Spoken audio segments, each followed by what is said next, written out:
শুভ সকাল বন্ধুরা, আমি এসে গেছি আরও একটি নতুন ব্লগ নিয়ে। আমার দৈনন্দিন জীবনের কাজ, সকালবেলা উঠে যেটুকু করার সেটুকুই করি। তো সেই কাজকর্মগুলোই আজকে আপনাদের সাথে শেয়ার করব। চলুন, প্রথমেই আমার ঝাড় দেওয়া, নাতা দেওয়া, ঘর পরিষ্কার করা এটুকুই আমার কাজ ছিল। তারপর ছেলেকে তুলে ওর জন্য দুধ জাল দিতে বসাচ্ছি, এবং ও দুধ জাল দেওয়া হয়ে গেলে ওকে ওই দুধটাই খাওয়াবো।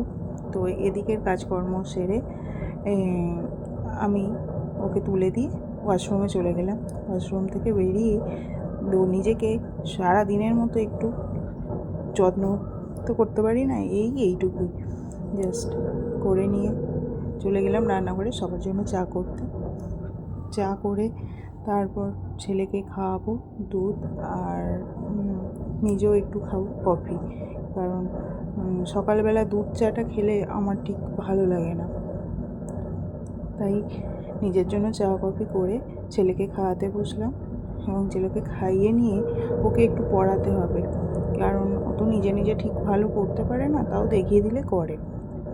তো ওকে খাইয়ে নিয়ে পড়াতে দিয়ে আবার আমি চলে গেলাম রান্নাঘরে, কারণ ওকে স্কুলে পাঠাতে হবে। তার জন্য একটু মাছ ডাল তো করতেই হবে, আর মুড়ি খাওয়ারও আমাদের ব্যবস্থা করতে হবে। তাই আলুর দম মুড়ি হয়েছে আজকে।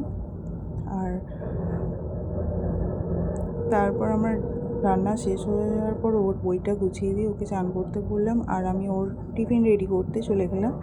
টিফিন রেডি হয়ে যাওয়ার পর ওকে আবার খাইয়েও দিতে হবে। খেতে পারে, কিন্তু টাইমে খাওয়ার ব্যাপার থাকে, তো তাই নিজে হাতে অতটা তাড়াতাড়ি খেতে পারে না। আমি খাইয়ে দিলে যেমন তাড়াতাড়ি হয়, তাই ও স্কুলের জন্য ওর বাবাই ওকে আজকে রেডি করিয়ে দিয়েছে। তো ওকে খাইয়ে নিলাম। টাটা, আজকের মতো।